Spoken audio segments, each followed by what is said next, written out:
You're listening to littlepodcast.com. Like, stocks are literally just gambling. The higher your truck off is from the ground, the bigger your dick is what I've learned. Yeah, so I put money in it and I get money back. This is John's hustle of the week report. Yeah. I think Smutstone has nipples. Big number, yeah, go up, John. Big number, go up. Welcome to Born in the 80s, episode 422. I'm joined by my co-hosts. Your co-host, Matt Haig. TJ May. And TJ Moneybags May. And our host, who doesn't have a name, apparently. Right, TJ? You didn't introduce yourself. His name is John. You all know that by now. John Danger. TJ, though, the GameStop stock you've had, obviously, for when you work there, it's got to be worth millions. It's got to be worth millions. No, I've been hedging on it, so I gotta pay these exorbitant amounts. Oh, you shorted your GameStop stock. You're one of those hedge funds. Oh, that's good. I'm assuming you didn't have any GameStop stock, though, huh? No, I didn't. They don't give stock to store managers. And plus, I was broke when it was cheap.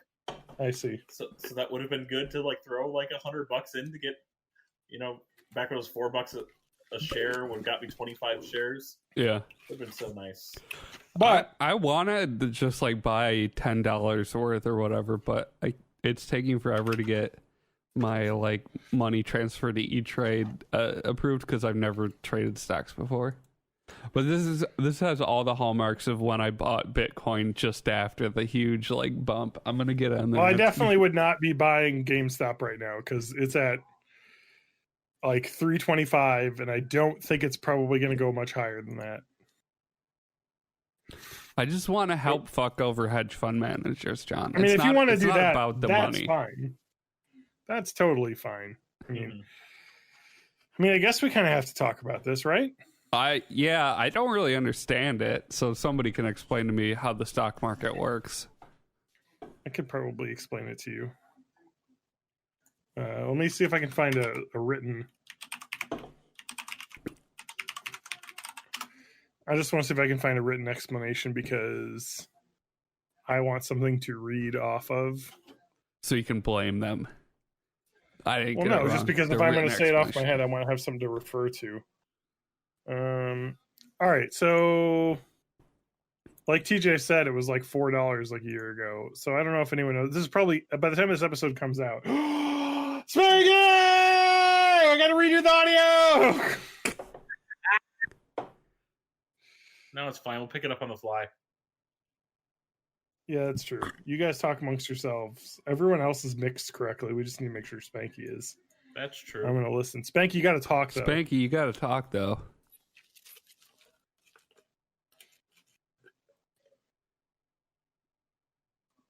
Do I? Sounds perfect. I would hope so. It's quiet for me, but that might just be my mix. Yo, Mix! So he's just not gonna talk? No, I'm not going to talk. Spanky, talk in your normal volume. I am talking in my normal volume. He's 20 seconds behind. He's listening to the Twitch. It's fine. He'll get it later. John, 20 That's seconds exactly behind, right. like an asshole. I'm more behind. I actually missed that. I didn't hear that insult because I muted the Twitch stream. So I see. All right, now I can hear you. We were just about to explain the GameStop stock to Matt. Okay. I can explain it real well. No, you can't. You specifically said you didn't know how to explain it.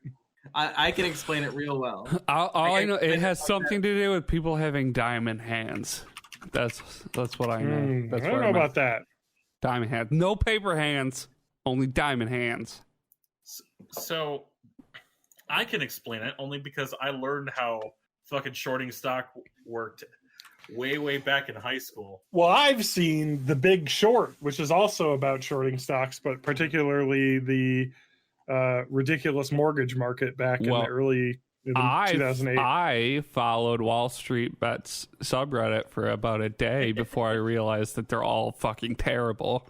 And I had I set up a stock alert for Nintendo Switches and got one for Matt over the summer. So that's how my Mike! stock worked. Yeah. Spanky's holding his cat.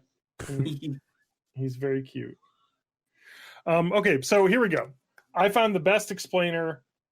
Somebody tweeted this. I wanted to find this because it's pretty easy. Just explain what shorting is as well as what's happening. So, like, you know, it's how stocks work. You buy a stock that's a share in a company. The company does better. More people buy the stocks or want to buy the stocks, so the price of the stocks go up because they're more in demand. Supply and demand. You know, buy low, sell high. Pretty easy. But a thing that a lot of so you know, like when you play like craps, you can play like the money line, and then there's like 8 billion side bets. Yeah. The stock market also has 8 billion side bets that you can do. You can do all sorts of like options, margin calls, and all sorts of crazy shit. Just like, honestly, the stock market's literally gambling. But we'll get to that. Is there any relation between a stock price and like the performance of that company, or is it just completely separate? Performance, no. Value, yes. Okay, so for instance, if let's say isn't performance and value the same thing though? No. So, for example, Apple has got like crazy value, and they make like 3 products, and they're not like anywhere in the market share for PCs or in like phone operating systems like their competitors are. Well, not even just Apple, but like the idea is if Apple iPhone, whatever, what's next? 10, 14? 13 maybe? Okay, whatever the next iPhone is, that comes out that nobody bought it and they suck and everything's that, their stock price will go down because people are like, well, I don't know, Apple's really fucking up lately. I don't know if they're going to be worth more. I mean, like stocks are literally just gambling because you're just buying a share in a company. You kind of have to go way back to what stocks used to actually be. Yeah. So a stock, like when you had a share in a company, it's a share. You own part of the company. Percentage of a company. Yes. Okay. You know, like 1 out of 10,000 of a company. So 0.01 of a company with this one share. And I could sell my rights back to the company if I wanted to.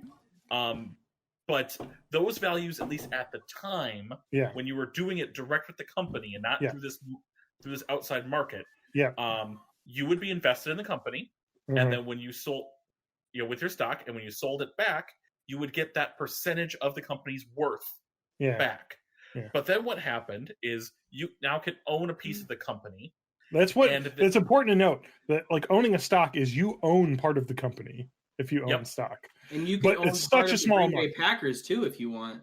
That's not the same, but because their stocks are special in the fact that they specifically say that they confer no ownership rights to people that purchase them. But like a stock is a share in a company. So like, for instance, if you were to buy like 8 billion GameStop stocks and own 51% of all of the stocks, you would be able to control the company. And that's kind of how hostile takeovers in companies happen.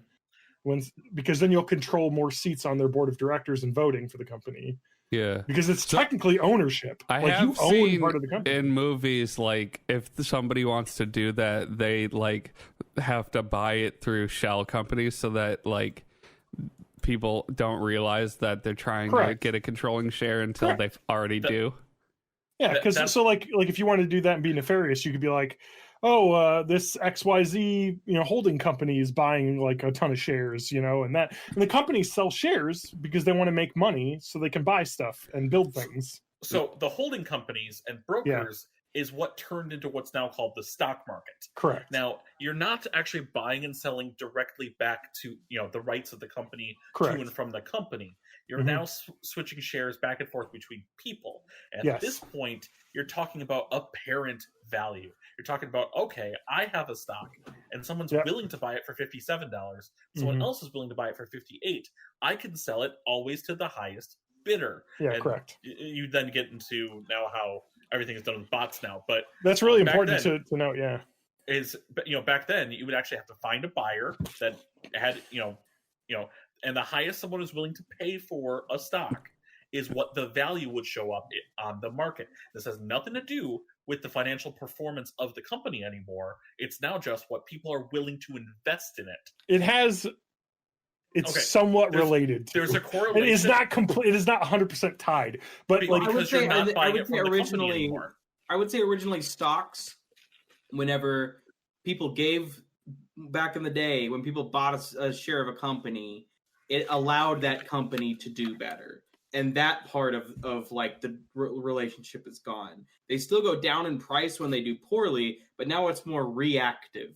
Like the stock price is reactive to their performance, whereas before, their stock price was related to how they could perform in the future. Well, and that has a lot to do with what TJ is saying, is that when you sell a share, you're selling it to someone else who's buying it at the price. So when a company does worse, people are like, well, this company's not doing so well, so I'm not going to pay as much for a share. And that's why the prices go down. And so that it's somewhat tied to that. But then you see what's happening with Tesla and what's happening with GameStop and AMC to a lesser degree, is that people will just go on like crazy buying sprees. Like everyone wants to own part of Tesla because Tesla's got this brand new technology, and people are like kind of believing the cult of Elon Musk, because that company is nowhere near worth the value of its stock. It just doesn't make enough vehicles. Like, they're a good company in terms of like I always talk about my Pebble smartwatch. They're future proofed, I guess. The company they're looking towards the future of infrastructure. You see all the other car companies following after them, so people want to own part of it because they think they're going to be a big part of the future, so they want to get in now. You know, but that's kind of how I consider them to be like my Pebble smartwatch, where like they were the first ones to make a smartwatch that operated the way that most smartwatches do now. And now that you've got Android Gear and Apple Watch, basically followed the format of the cheapo Pebble watch. But Pebble got bought out really early on in the whole smartwatch revolution. And while Tesla may not, I really don't know if they can ever compete. I mean, it would be crazy to think of Tesla like competing on a level with something so ingrained in our infrastructure as like GM, once GM and Ford and all that switched to fully. I mean, you see all those companies, GM, Ford. I think it was GM said that 2035 they're not going to be making. Their plan is not to be making any more combustion vehicles. Yeah, so it is going to go that way, which makes sense. Well, heavy duty trucks and industrial consumer vehicles will no longer be, because there's no reason to. Well, you see, I'm in Missouri, so consumer is heavy duty trucks, because you have to make up for the size of your penis or whatever. Yeah, that's true. So the higher your truck off is from the ground, the bigger your dick is what I've learned. Yeah.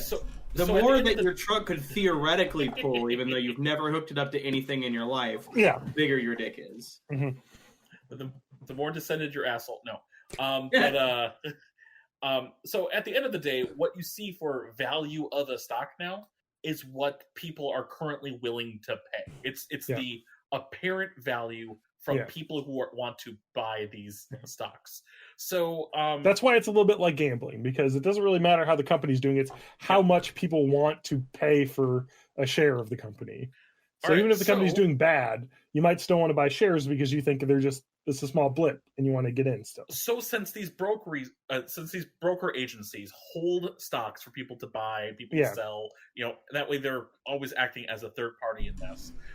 They thought, what's another way for them to be able to make money?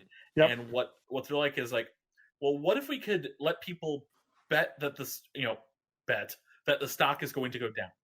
I'm holding the stock, whether it's holding the stock for this person who's already bought it or holding it for sale for later. Why don't I go ahead and lend someone who I say through their credit or whatnot is credible enough? I'm going to lend them stock. And they will sell it, and they'll get the value for that sale.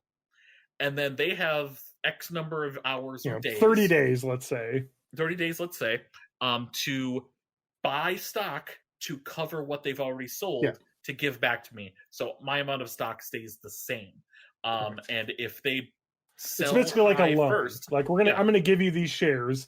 You do whatever you want with them, but in 30 days I need those shares back. And so short companies are like, oh, I'll sell it for 10 because I know 30 days from now this stock's only going to be worth like 8, and so I'll just buy all the shares back at 8 and then pocket the difference.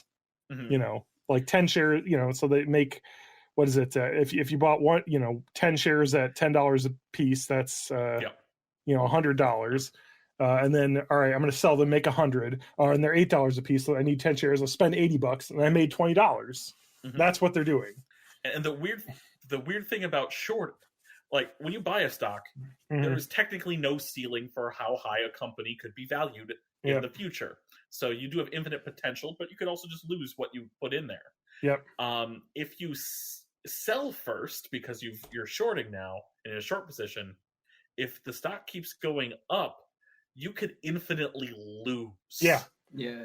And, so like, let's say at 30 days, the stock. So let's say GameStop was trading at about $16 a share, and you're like, you know what? GameStop's a crap company. People buy video games on the internet now. We don't need GameStop anymore. I'm going to short them and say 30 days from now, their stock's probably going to be only worth $14, and we'll buy hundreds of thousands of shares, and then we'll make a bunch of money. And then Reddit happens. Well, even before this, yeah. I mean, Reddit's been around for a while, and Wall Street Bets as well. It's been around for a while. So I just want to point this out. So I actually like to go to Reddit for like investing advice and like stuff. I go to r/investing. That's like the more normal traditional investing. Wall Street Bets is insane. It is just about it's 4chan. People. It is. It's people it's literally people posting receipts of, look I bought 500 shares of this stock this morning, and at 7:00 this evening I cashed out. It made $2,000. Here's my receipt. Or like I just lost $4,000. It's just insane day trading, like the gambling part. It's like the salty bet of investing.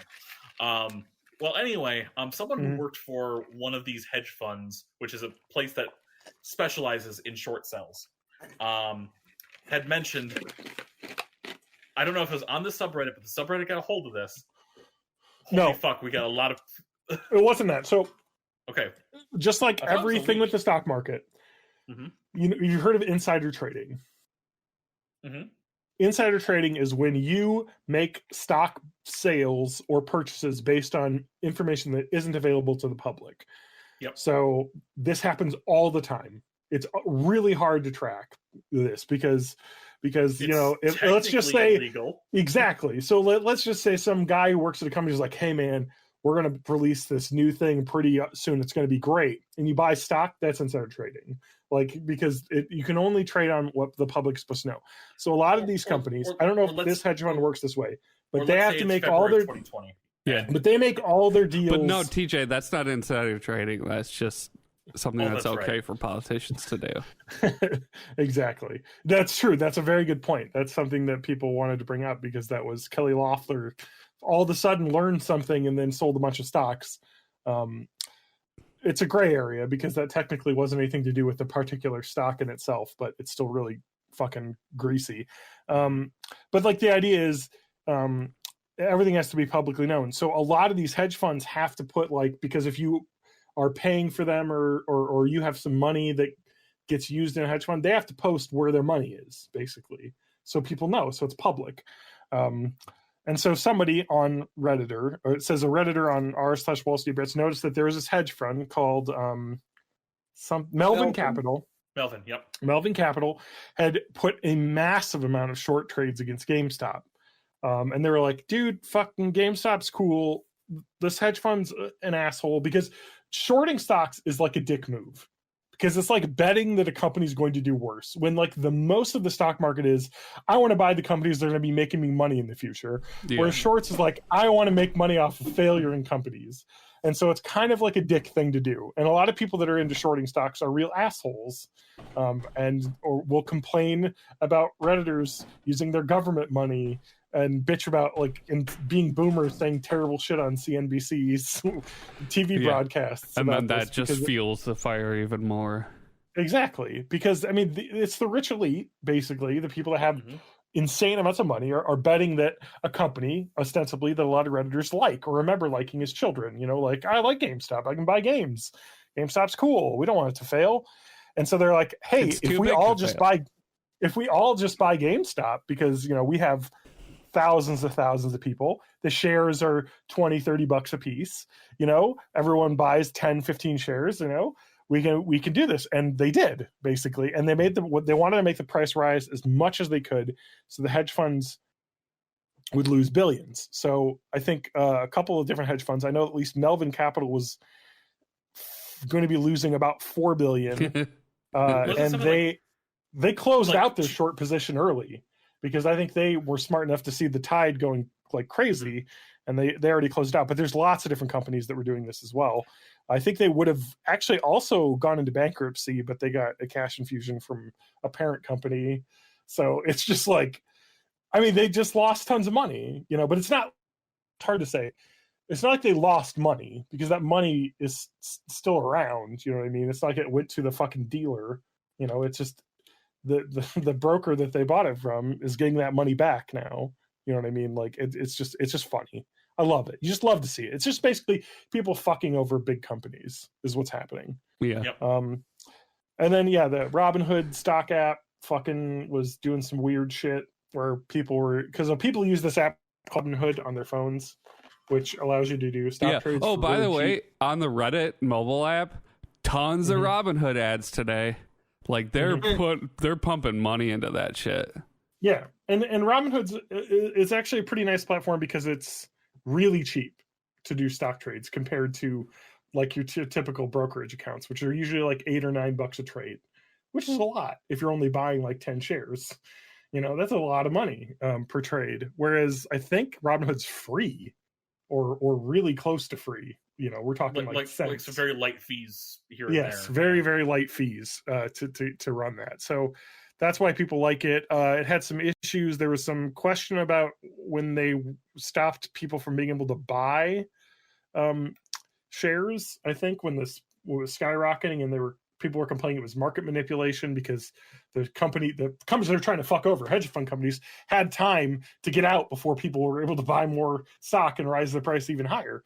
But I was actually reading about that I mean, we'll see, because I know that, Alexandria Ocasio-Cortez and I think Elizabeth Warren and a bunch of the other Democrats were talking about how they want to review this and make sure there wasn't anything. And Ted Cruz. Well, yeah, don't forget friend of the working and man, Donald Ted J. Trump Cruz. Jr., who was also because this is something that Republicans are paying lip service to. Yeah, it hits hits the common man. It hits the free market rhetoric of Republicans. Correct. So that libertarian free market overall, fucking thing, as well as Democratic people saying everyone should have the same access to everything.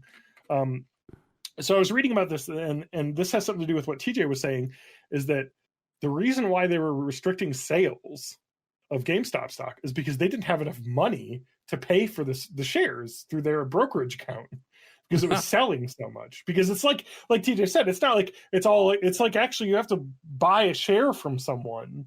You know what I mean? And people were buying them so fast they didn't have enough shares to sell, which is why that's what they say. Who knows? You know what I mean? Like, we'll see. But it makes sense because like a TD Ameritrade and a bunch of other places also stopped because there was just a run on stocks. Like, it was so popular, they couldn't find the shares to give to people that were buying them because people were trying to buy them. So, and you have to buy them off someone, who's selling. So it was just kind of like a situation where it was going crazy. It seems to have stabilized somewhat. I think it was like fucking PS5s. Everybody wanted one. And then they started limiting. Well, you can buy 1 or 2 shares now. A day, instead of like that. So now again, this rise in value of GameStop is not actually indicative. It's indicative of people's value of the company, but it's not indicative of GameStop still doing well right now. It is incredibly good for GameStop though, because now they have, because since they own tons of shares themselves, because they have to own at least 51% of their shares to own their company, they could sell some of their shares for a lot now and make money to spend on stuff. That happened specifically with AMC, where they were like, "Oh shit, now we can sell this and like pay off." It's literally exactly what happened was going to kill us. With AMC is that they were able to sell some shares off and cover some of their debts that were going to so they may actually survive COVID-19 because of this. Because they were that, which is funny because I'm a Marcus Theaters man. I was about to say I don't really love AMC theater chains, but Yeah, I don't either. I'm a big Alamo Drafthouse fan. I like our local. I like their TV channel though sometimes. So there's that. I don't think they own that anymore. No, probably not. So anyway, I just think it's like I just think it's really funny. It was funny because my dad texted me about this because he's like a big stock head. He was just like, "Oh, this is crazy," and I was like, "Yeah, I know. You always tell me no. Buying individual stocks are insane. Yeah, like, now, because it is just so risky. Now, because it could go up, it could go down. It's gambling. There's another side to this where a lot of people who are holding stock still are being pressured to sell. Yeah. From a lot of quote unquote powers that be. Well, I saw that like the hedge funds are able to like rapidly trade back and forth to artificially like make it seem like the price is going down, and they were doing that to like try and scare people into selling. I actually I think it's just so good though, because like I was looking at a poster here. There's this 10-year-old girl in San Antonio who I guess on her birthday or for Christmas, her parents gave her 10 shares of GameStop at $6.90 for a Kwanzaa gift, basically. Yeah. Oh yeah. Made like a little like certificate saying like, hey, you want a game console now, but we're going to give you shares. You'll learn how to like do what is it? 7 principles of Kwanzaa to like learn about being cooperative and being smart with your resources. and now the kid's like, well, guess what? I now have $3,200 in shares and I can help pay for college. Yeah. And I was going to say that's like, I mean, it's awesome. With a little bit of financial assistance, that could be a whole 4 years of college. Like, yeah, exactly. I mean, it's just so heartwarming to see all these stories or people on Wall Street Bets talking about like, I bought GameStop like early on when people were tipping this and it was like 25. I just sold all my shares at 350. I can now pay off this knee surgery that I've had bills for. It's like, This is awesome. So, like, John, here's the important question. What's the next thing? Go on Wall Street Bets and find out. I would say, so they've kind of pushed, now Wall Street Bets is pushing fucking Dogecoin and other fucking cryptos. And at that point, I'm like, okay, this is crypto stocks are no thanks. That's a little too crazy for me. Crypto's like, man, I feel like the stock market just isn't like not real and confusing enough for me. I want it to be more risky. Well, that's it. It's like crypto is like, I want the stocks to be more volatile. So I can have bigger swings of money. But at this point, like crypto is stabilized enough where like Bitcoin is pretty stable. Ethereum's a little bit less stable, but now it's like, all right, we got to find a new coin that's not stable that we can like pump a bunch into and make money off of. I put $50 a couple weeks ago into Bitcoin, so I have 1/8 of 1% of a Bitcoin. Nice. I mean, like that's the worst. One of the worst decisions I ever made was in 2010 not buying Bitcoin because people were talking about it. And like I was like, I could just buy a Bitcoin. They're like $400. I'll buy a Bitcoin. And now they're like, what, 16,000 or something? 34,032. Yeah. I mean, it's just like, oh, man. But it's like, how can you ever predict that? Hindsight is always 20/20. It's the same thing with the market. Like, it could have gone away and I would have lost $400. No one to this day can explain to anybody what a Bitcoin or cryptocurrency is that makes any sense at all outside of, I put money in it and I get money back. That's like, no one. I can explain the technology. I don't understand why it makes money. Other people can explain why it makes money, but not understand the technology. Mm-hmm. I'm not going to get into that explanation now, but it's pointless. It has to do with encryption. It existed originally as like a way to do transactions of information and currency outside of like basically as an international way to do it outside. Yeah. Well, it's meant to be like fully encrypted across the way. Yeah. Like and now you've got like on your tax forms that ask you if you've bought Bitcoin, and it's basically just fucking another thing that like is controlled by the banks and governments now. Yeah, like all those space lasers. Yeah, Jewish space lasers. Anyway, oh, God. Go brrr. So no, but so I would look on if you're interested in getting in on this. why not? You can spend a little bit of money and see. I mean, that's the thing. I want to just spend $10 to help keep the price going up.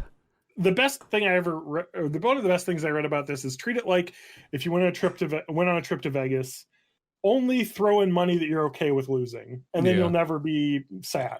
You'd be like, I put $100 in, 2 years from now, it's like, it's only worth like 60 now. I lost $40. I had fun. I'm not even okay with losing the price of a plane ticket to go to Las Vegas. So. I mean, but the idea is that if you're into that, feel free to spend money, and have some fun. I kept telling John that I'm too poor to do the stock market, and that's only for rich people. Anyway, I would say the stocks would be to look at. I'm trying to think like AMC Entertainment. That's the movie chain, right? Yep. Yeah. So there's so many bots like crawling through r/Wall Street bets and just like recording mentions of certain stocks and then using that to like. Well, it's because they understand now the power of the retail investor. Like it's just. I think part of it is. I think part of this will die down because I think the biggest thing with GameStop was to fuck over these hedge funds that were shorting a company. Yeah. I miss in the 90s when you would see like the stock market and it would be all these people in colorful blazers yelling at each other. And now it's just computers doing that. I don't know if the computers are wearing blazers, but I like to think so. No, they wear top hats and monocles. That's it. Here's a thought. I'm going to give a stock tip right now. I would look into Chewy.com. I think at the end of every one of these sentences, you have to say not financial advice. Okay. John, I don't like eating dog food, though. This is not financial advice. The only reason I say that is because Chewy.com is that online pet product company. Very, very similar to Pets.com, which was part of the original stock market bubble in the early 2000s. What a great URL, though. They really lucked out on that one. Yeah, it was originally a Chewbacca porn site, but they bought it off of them.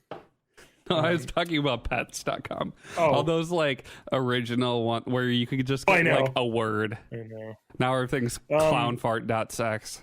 So hey, I got hamsterfeet.world. That must have been highly sought after. Yeah, I'm surprised we got that one. So Chewy.com was actually sold. One that I have that's actually cool is Wario.world. Nice. Eventually Nintendo's just gonna be like, we'll take that. Actually, I don't even know. You're gonna buy it for me? No. Does Chewy to even have like stock? Is it even traded? Let me see here. No, Chewy has its own stock. Let's see. So who bottles this ginger beer that I like?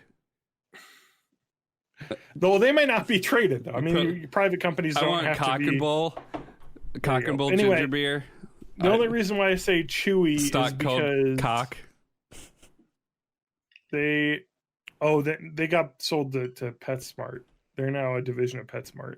Oh, here's another one. Here's Matt's not a financial advice tip. Okay. We have a Democratic president right now. Buy stock in gun companies.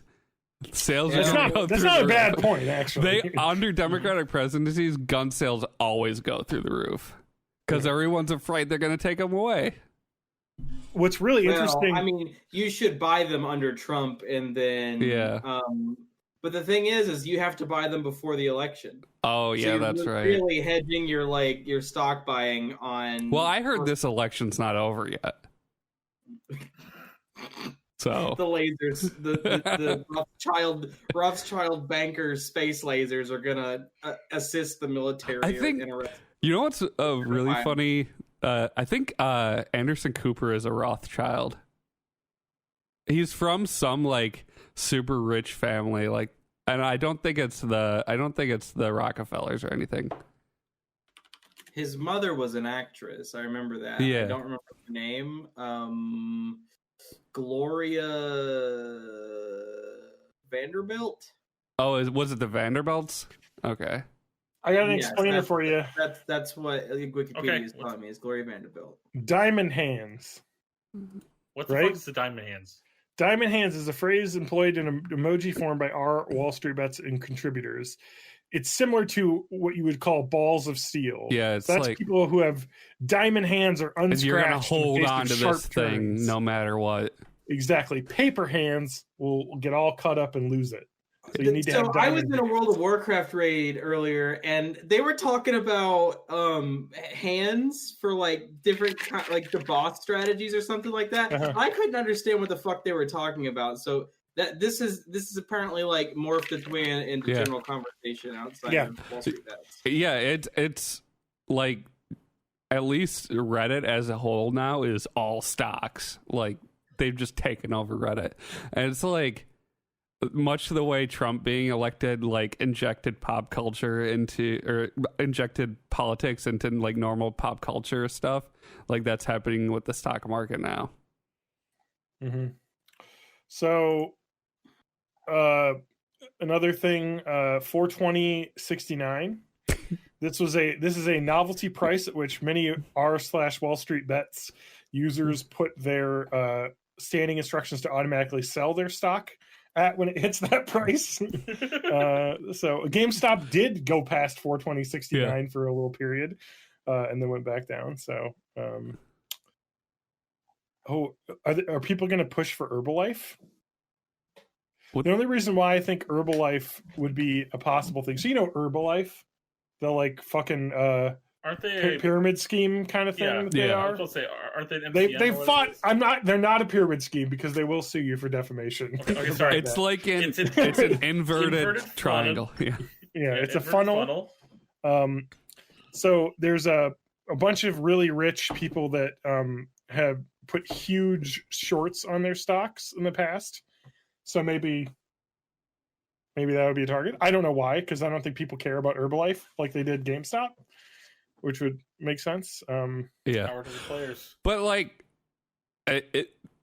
Wall Street Bets could just find like another massively shorted company. It doesn't necessarily have to have the nostalgia play of like GameStop. They could.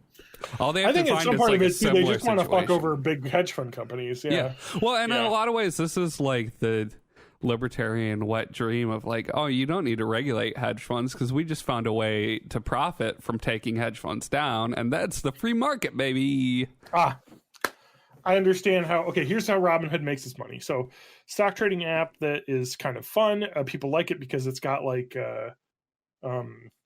socialism explainers on it. That is awful. Anytime anyone explains socialism related to the Nazi Party, they don't know what they're talking about. It's right. It's National Socialist. It's right in the name. Come on. So it's a tube of soup. I guess the nice thing about Robinhood, it's really easy to use. Like it's like a fucking like a game app almost. You like put your money in and then you can just like click, tap things to make money go places and do all sorts of stuff. And anyway, it's cookie clicker. They have really cheap, like no commissions basically. And you can buy stock by fraction. You don't need to buy a full share. But they make all of their money. How do you think they make their money if they're not charging? Spanky? Analytics, data. Bing, bing, bing, bing. They sell all of their user data. Yeah, they take your user data, figure out what kind of stocks are relative to other people's decisions. So if someone is buying stocks in a game company and they also buy stocks in a porn company, they're going to show video game ads on that porn website. And the way that the porn website knows to do that is because they buy that information from the data warehouse that Robinhood sells to. Yeah, plus all those porn video games, the ones where you're like, you have to be 18 plus to play. Or, have I told you guys that you I won't last more than 5 game. minutes? Have you ever told you guys that I had a friend who downloaded or who played like Cunt Wars, which was a porn game that I saw advertised on a cartoon, like a cartoon streaming, totally legal streaming cartoons website. Yeah. A lot. Okay. And I told her about it, and she just fucking downloaded it and played it and like maxed out her character. Was this like a RTS or like what kind of game? Apparently, it was like Plants vs Zombies, but with like naked hentai boobies. Nice. Mm-hmm. All right, where is this again? just Cunt Wars. Today's episode of Born in the 80s is sponsored by Cunt Wars. Go to cuntwars.xxx/bite to take a bite out of this Cunt Wars. No, don't bite it. I mean, Just maybe a little soft nibble, it's fine. like Yeah. So here's the deal. If you want to make money off this fucking wave of Wall Street bets, just think about stocks that are traditional companies that people our age liked that are now not doing quite as well. I would say. Or is there a way that I can now make Nerf? money off of the Wall Nerf? Street bets people? Nerf is owned probably by Hasbro or something, so it's like Or a little Mattel. different. I would say what Best Buy might be a decent shot. Best Buy's actually weirdly not doing that bad because now that Radio Shack and everything else has gone out of business, I like the Like, only thing. people just need a place to go and buy a TV. Like, Yeah, that's it's like them or Walmart, or Target. Like those. That's all that's left. Also, but Best Buy stock is already trading at $100 a share. So Do you remember when it's there not used like, to be it's not like bulls? GameStop's, where GameStop's share was so dirt cheap. Yeah, Like, Yeah. Well, I think BBY was one of the stocks that were toted by Wall Street Bets recently too. yeah. I know That's Best Buy. Nokia's stock. Oh yeah, Nokia. It was boosted for a bit. BlackBerry was definitely one that was. I will say that Nokia's boosting of their stock is their shares were worth at the end of the year last year $4, and they're now worth $4.50. So the boosting has been very light, not the GameStop levels there. Mm. I also wouldn't buy Nokia because I have no clue what. Although Bloomberg is saying Nokia's stock is serious, GameStop's is a game. So I think Nokia is actually entering in, and I can't remember what this was, but I feel like at one point they're like talking with some company, like LG, I think, is thinking about stopping making smartphones, and then some other company was going to buy Nokia. I don't remember. I know something I read on Nokia, this like, article. fairly recently was gonna release some new brick phones, like for people that intentionally didn't want a smartphone or something. I guess drug dealers. Say they just sell track phones at the Dollar General store, so that drug dealers can fucking buy them. I just want a Nokia that, like, it's shaped like a Nokia and everything. It's got the ringtones. There's no actual phone inside of it. It just plays Snake. I just want that, like, tactile experience of playing Snake on a Nokia phone. And then put some anime boobies in there. A Cunt Wars special edition of a Nokia fucking 3360. Man, I think I'm gonna go into Robinhood and buy some shares in Nokia. All right, It's $4 a share. I'll buy fucking 10 All right. shares. Born in the 80s, the four of us are gonna rally around Nokia with all of our right. money. Matt. John, why are you I've using gone- Robinhood? They have anti-socialist propaganda. I will say any stock market company app you use will say that. They all hate socialism. So, But Matt, why? I've gone to eBay to find a Nokia 3360 so that you can play Snake. And I would like to let you know that they are very cheap to find. you know what's really Not fun? a big secondhand collector's market for those. You know what's really fun about Here's a Robinhood? lot of like a bajillion of them. Do you know what's really in fun about various the Robinhood? conditions of working, but it was like $30. Oh, man. You know That's what's like- really fun about the Robinhood app? I like interrupting John. That's like the only market for those is like if you're a YouTuber and you want to if you're like Look Mom No Computer and you're making a synthesizer out of Nokia phones and you need to buy like 1,000 of them. Go ahead, John. No. No, what's really fun about Robinhood is that they give you a free stock when you set up your account. Oh yeah, I got one of It'll be like in a those. it'll be in a random company. Mine was in Sirius XM radio. I signed up. I've made for- $2 in the 4 years that I've had that app. I signed up for a stock trading app called like Public, I think. Okay. And they did that too. So I guess I have an Amazon stock. But then Ooh. they something was going wrong between them and my bank, and they won't accept any like money transfers. So I don't know.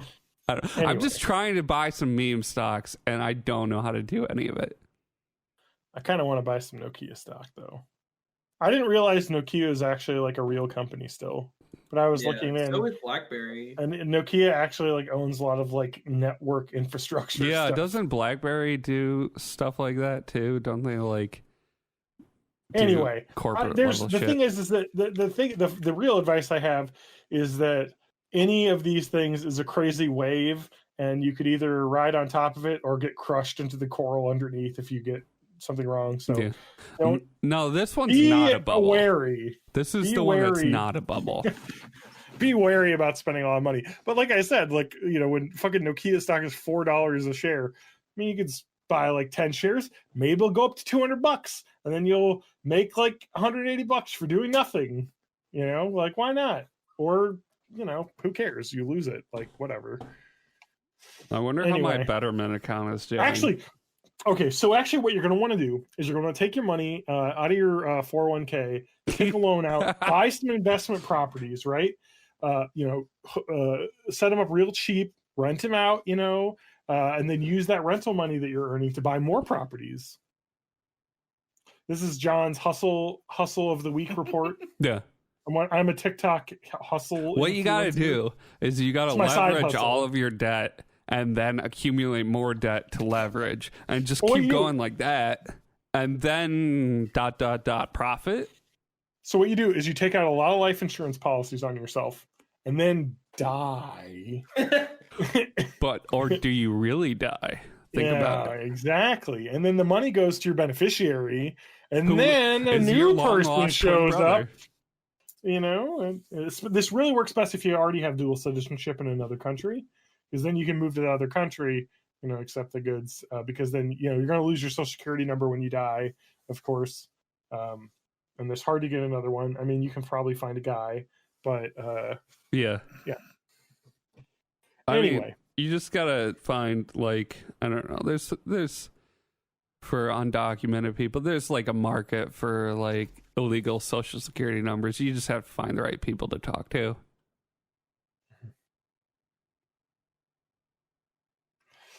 I just think it's fucking crazy. I mean, it goes to, I mean, the real thing about this is it goes to show you, like TJ said, stocks really don't have anything to do with actual value of the company. It's literally just like a betting game.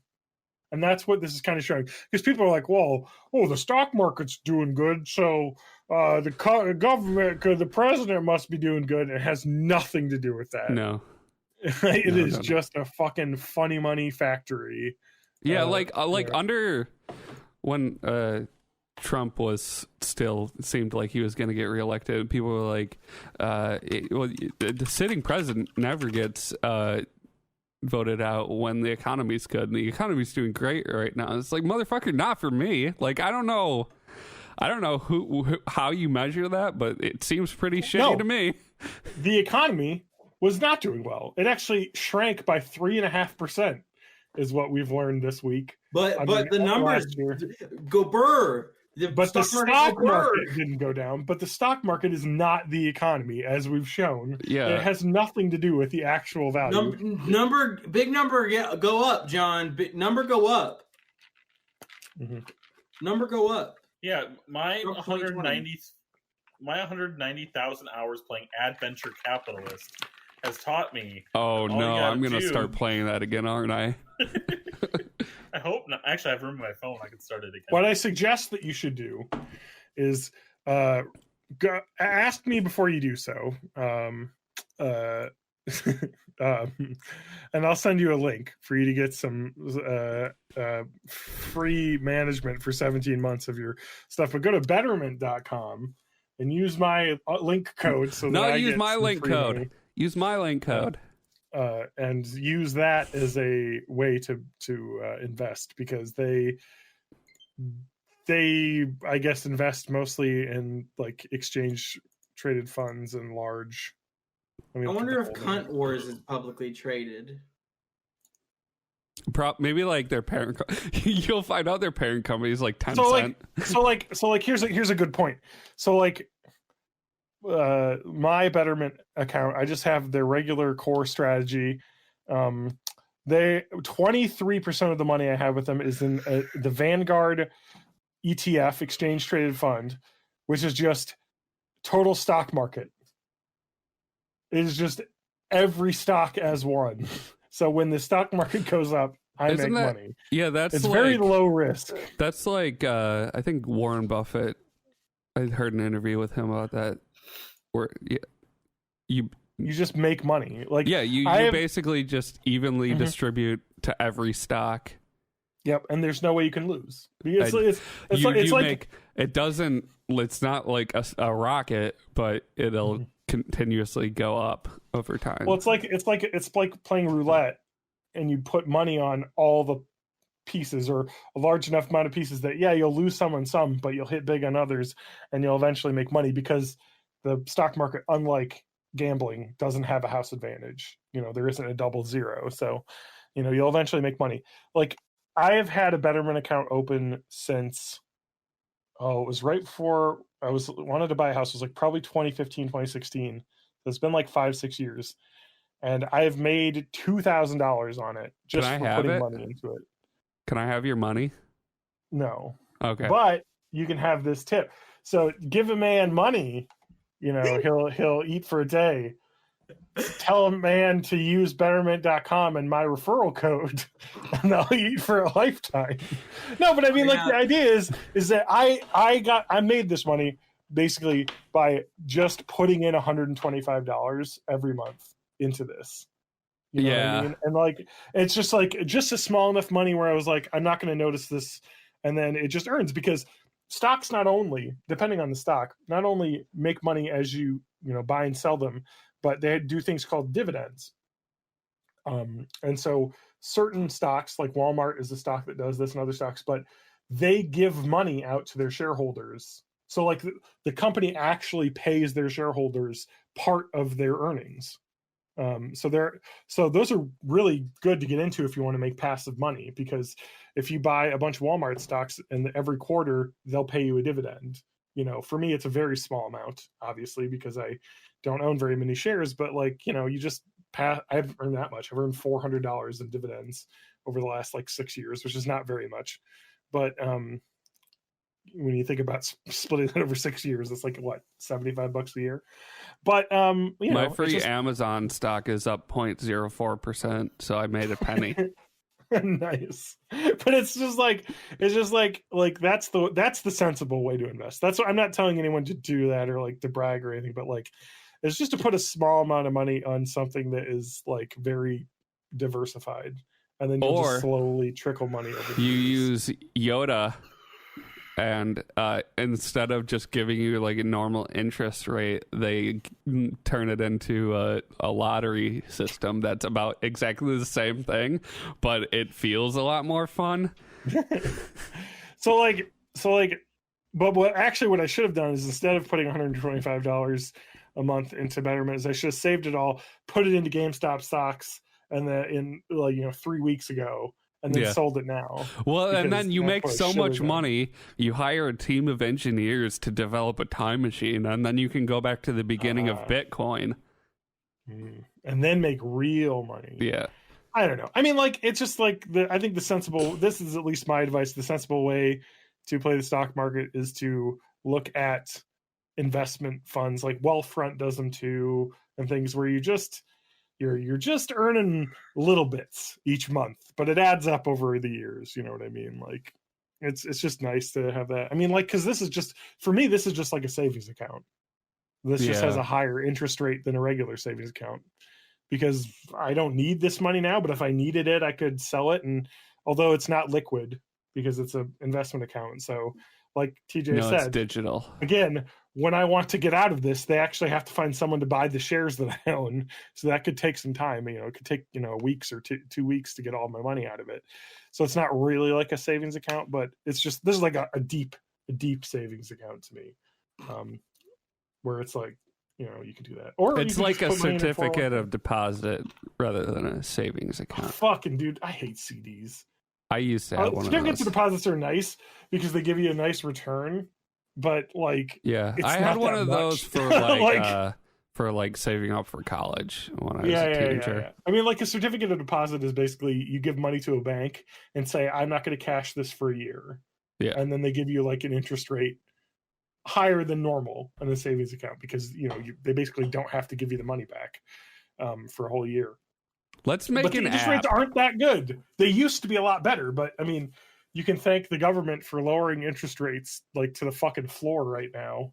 To juice up the economy that savings accounts give you nothing for interest. Let's make an app that's like Tinder, but it connects people that want to borrow money with people that have extra cash, and then we can just avoid the banks, cut out the middleman.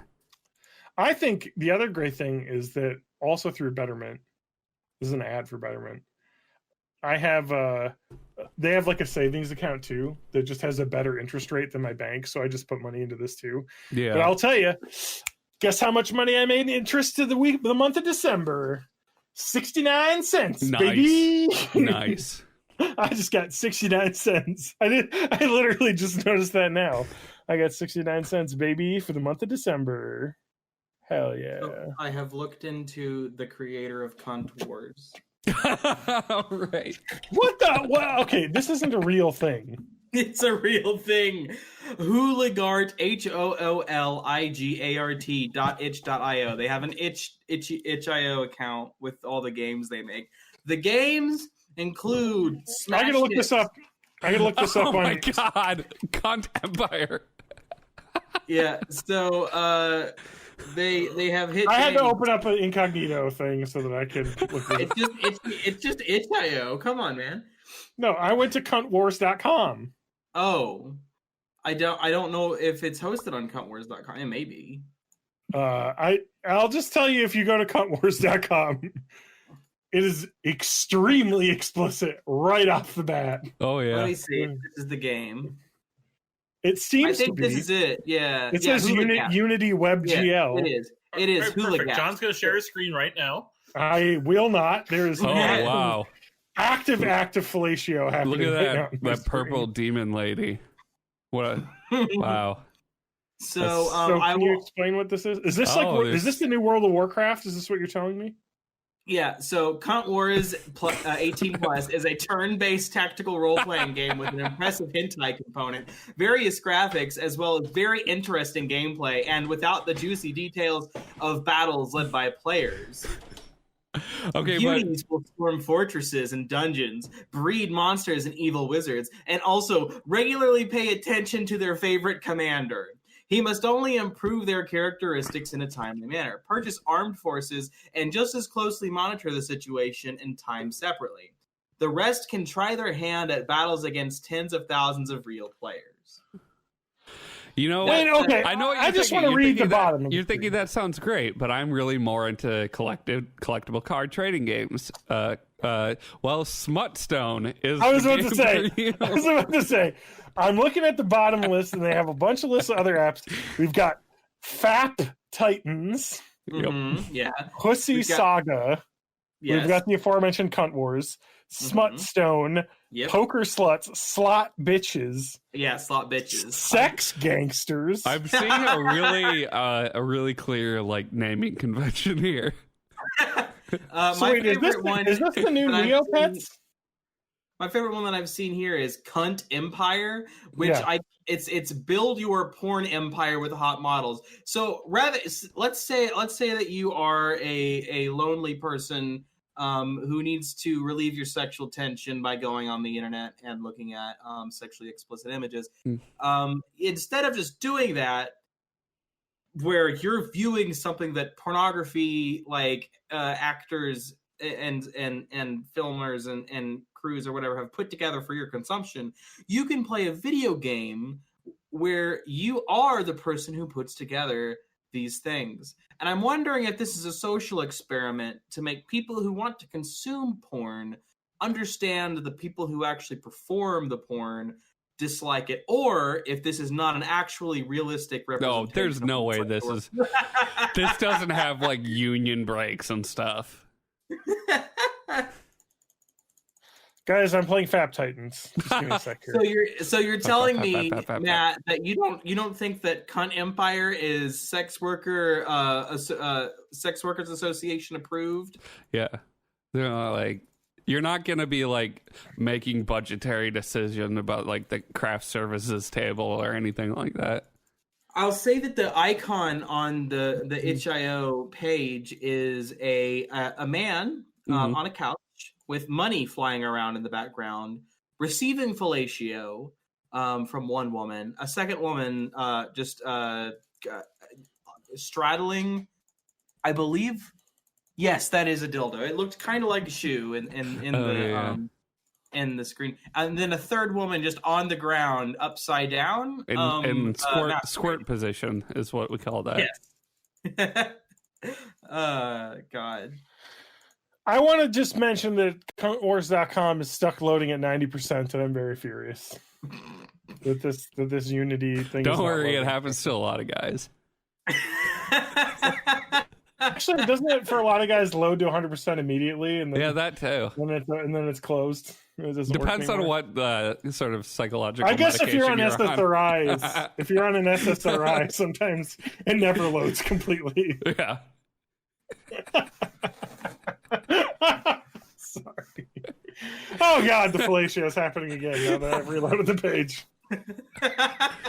I'll tell you this: Fap Titans so far it does not have any nudity in it, but there are some very busty girls. What style of gameplay is it? Is it like a cookie clicker? Have you played Tap Titans? No. It's a cookie clicker. It is. You're clicking and then you level up. I didn't know about Tap Titans, so I assumed it was like a Clash of Clans thing. I'm more of a Clicker Heroes kind of guy. It's like Clicker Heroes. You just click. But instead of like the heroes that are normal, you have this really sexy looking cowboy lady who's wearing barely any clothes. Nice. Sounds fun. I want one of those that's like all ASCII art, like one of the old school clickers. I found a Reddit. You're really just talking about Universal Paperclips again. Yeah. I found a Reddit post. My review of sexier paperclips.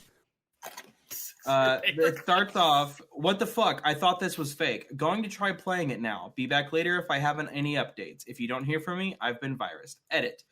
All right, I'm back and ready to tell you about my journey. Not gonna lie, the actual gameplay is decent, better than I expected from a porn game.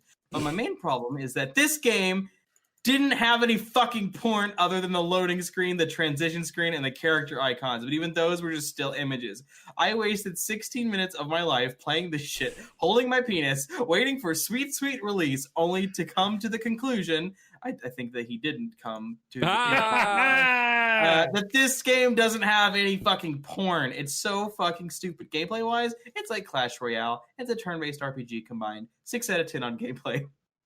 Overall review score 0 out of 10. Why? Because they didn't have any fucking porn involved whatsoever. Edit 2. Never mind. I give this game 10 out of 10 because someone gave me Reddit gold. So okay, we just delved into the mind of a Redditor here. So speaking of porn, I mean there is porn happening on the couch behind Matt right now. Oh yeah, cat on cat action happening, licking, some pussy licking happening in the background. This is a very sexually explicit episode of a podcast starring Born in the 80s, gone sexual. Well, with a known asexual as one of the hosts, notorious, some might say. So I've gone to I've gone to pussysaga now.com, and their webpage has brought up one square of this page is I can't screen share this because of the nudity. There's a big square that is my antivirus has blocked from loading, and then there's a thing that says Pussy Saga play adult game. Please enable Flash Player on this place to play this game. So as far as I know, Pussy Saga is not a Hula Gaps game, it has Hula Gaps written on the bottom. Okay, well, it's not on their itch.io page. I assume it's a like heavily story based. Wait, we got more games, guys. I didn't even see this. We've got Town of Sins and Lust Case. Tower of Sins. Do they have any rhythm games for TJ? I don't know. I'm opening up Cunt Empire though because I really want to see where that goes. Why do they use that word? Isn't that a bad word? Not Unless in you're Australia. Australian? Maybe they're Australian. I don't think it's that bad of a word. Well, probably because Twat Empire just didn't roll off the tongue as well. I would Yeah. play Quad Empire. I will say this right now, that whatever the heck Fap Titans is, there's zero nudity in this game. The only nudity are in the ads below the screen. I'm going to leave this running on my computer overnight because I'll have forgotten, and I'll have 8 billion points in this game. Yeah. I wonder, what's the point of not putting porn in your game that you advertise has porn in it? I know, what does that hurt? Because you still are making art for this game. Well, but it's just the ads. Well, no, they make art the splash for the screen. game. Sprites and stuff. Well, no. They make art for the games, just not pornographic art. The games still have to have art that they draw. I think Smutstone has nipples. I've seen nipples in some of the screenshots of Smutstone. I'll show you nipples. Well, you're No, not allowed TJ, to show please. that on. We'll Twitch. get banned. Yeah. What kind of band? I could play the trombone. The band. You know, Cunt Empire has the delightful Sims and Sim City loading screens where it has all the little Tooltips? fake loading tooltips. We've got unpacking condoms, foreplaying, getting them talked to do anal, which I don't think is right, stretching their buttholes, boobs swelling, nipples hardening. This is also taking forever to load. And I feel like it's just Bitcoin mining at this point, probably. Yeah. Hiring bitches, raising those skirts. See if That's probably what it is, huh? So it's probably a game that just wait, nope. Let's go. I click let's go. Here we go. It's a game that doesn't have any clear porn in it, so it's just making these gamers spend 15 minutes looking for porn, while it's fucking Bitcoin mining on their computer. Or it's secretly part of SETI. And it's noble, or folding at home. It's some noble thing. I can't wait until some Dan Rather type has to get on CBS Evening News, and they're like, "So extraterrestrial life was finally found because of a software initiative called SETI. It's been running since the 90s, and it's scanning our entire solar system and extended galaxy for extraterrestrial life. There was a sudden surge in computational power given to SETI because a new patch was released on the Cunt Wars video game website." I like right. in your mind, Dan Rather is still reading the news. Gosh, Dan Rather hasn't done the news in 15 years. Dan Rather would rather not. I can confirm that Cunt Empire has nudity and porn in the game. Mm-hmm. Well, that's the one where you're making porn, it's like porn simulator. It's like porn producer simulator. Right now, I've got a webcam show happening, earning me passive income, and then when you complete the episode, you get a case that has rare, common, or elite girls in it that you can use to hire for your shows. This seems like an actual thing, yeah. I will say that it runs like absolute dog shit on my computer, so I have no clue what is happening, but it is just frame ratey as shit. I'm going to close it now because that's porno music. TJ and I were talking about Hyrule Warriors before the podcast, and now I just want a Hyrule or a dynasty version of Cunt Dynasty, whereas there's just constantly waves and waves of naked women coming that's at a different version of Duck Dynasty that got canceled. Isn't that really just the Genshin Impact sequel they're making? Maybe. What the fuck are we talking about? I don't know. How long have we been recording?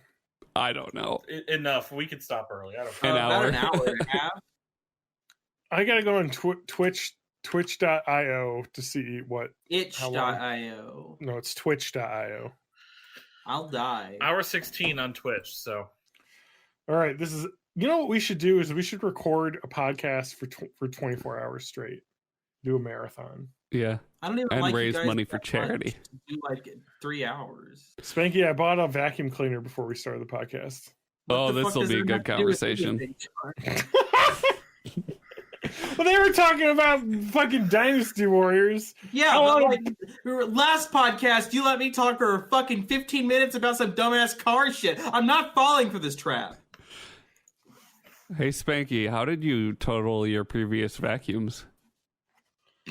Yeah, Spanky, tell me about the vacuum cleaner that you're working with at home right now. I bought a Dyson off of So Costco. I have a I think it's a Bissell. God, This is the one I have. we cannot Ah! stop talking about vacuum cleaners. I have the Shark Navigator, but I have a Bissell that I and then I have a hand vac that's Ryobi brand. this is why I bought the Dyson Animal V8 cordless stick vacuum for $300, because it is like has the power of like a regular. Is an like, 8-cylinder vacuum. engine in there? Yeah, it fucking does. Wow. But The thing got a Hemi? yeah, it you know, you got to open the windows in the house when you're using it, but you know it's worth it. The cleaning power. No, but like having a cordless vacuum would just be really handy, because you can like they have like a short nozzle, so I could take it out to the car. Like I need something that isn't this giant thing I have to lug around, like so I can do the stairs easier. Because I You never also have a vacuum. dog now, and There's a lot more hair in the house, and only having one vacuum for 2 entire floors of carpeted is annoying. So I think Yeah. the smaller. I I have very few carpeted rooms in my house. So even if I had another animal, it wouldn't be that big. I will tell you, every single room of this entire house is carpeted. I just have a There is- Roomba and I except can't for even, except for the kitchen, I can't dining even room keep is up carpeted. with keep it like emptying the out the bin in bathroom my carpeted? Roomba. not the bathrooms. The Is the bathrooms and laundry kitchen. room carpeted? Is the garage Yes. carpeted? You're Not the lying garage. to me. The laundry room is carpeted. The garage is not part of the finished area of the home. What So about the it's not- bathroom? Is it carpeted? The bathroom is not carpeted. Get on it. Get on that. Carpet that garage. Carpet your driveway. I would like a carpeted garage, you know, a nice shag carpet for the car. Mhm. We have a little bit more time before we can switch to Korra, because I actually want to talk about that, because for fuck's sake, we need to get back to it. And I watched all of the things. I don't know what else is going on. Fucking Elon Musk, he sucks. Yeah. More like Elon sucks. I don't know. Elon Tusk. I don't know. There's I like- guess we could just. There's nothing happening in the world right now. Everything's so calm. Like I just wish, like, I want to watch like that show, like WandaVision, you know, Yep. but It's it's like I'm like on a forum that I go to, and everyone's posting 8 million fucking things about how everything relates to some fucking Marvel Agents of S.H.I.E.L.D. bullshit that I don't give a shit about, and I don't want it to connect to anything. I just want it to be its own thing. So It won't It connect is to like- anything if you don't know the connections. that's the thing, is that like just ignore, like we have talked about this dozens. I of know. I hate the fandom of Marvel, and they're going ape shit over this. I just But want you a good like show that I intentionally like to watch. seek out like reading their opinions and shit so you can hate them. Like, I'm part of this Exactly. forum, and I fucking hate being a part of that forum. Oh, I like the forum. I just they like the Marvel stuff a little bit more than I do. So here's what I'll have to say, because I've seen every episode of the WandaVision. I didn't watch John's this more week, I of forgot. a Zack The- Snyder fan. The first 2 episodes have Release like, the Snyder Cut. They did. It's the first 2 episodes. It's on HBO Max. The first It's not 2 out episodes, yet, is it? I think so. Oh, I it's mean, I'm thinking not. of Wonder Woman '84. Yeah. Yeah, that's Something came out. I watched half of that movie. It was all right. I have a Snyder 1-year Cut release date. Snyder What? Cut release date news. March 18th, 2021. I bought a year of DC Universe because For I some forgot reason. to take it off of auto renew. So I now have a fucking like $4 a month, like 1 year subscription to a service that has already died and all of its things have been moved to HBO Max. Yeah. So I do not know what the fuck I just spent $70 on. But I had a monthly thing with that too, and like immediately after I bought it, everything wound up on HBO. Like I never watched a single thing on DC Universe. It's nice because there's a couple of shows now that I fucking love. Titans is great. Doom Patrol is probably one of my favorite shows of all time.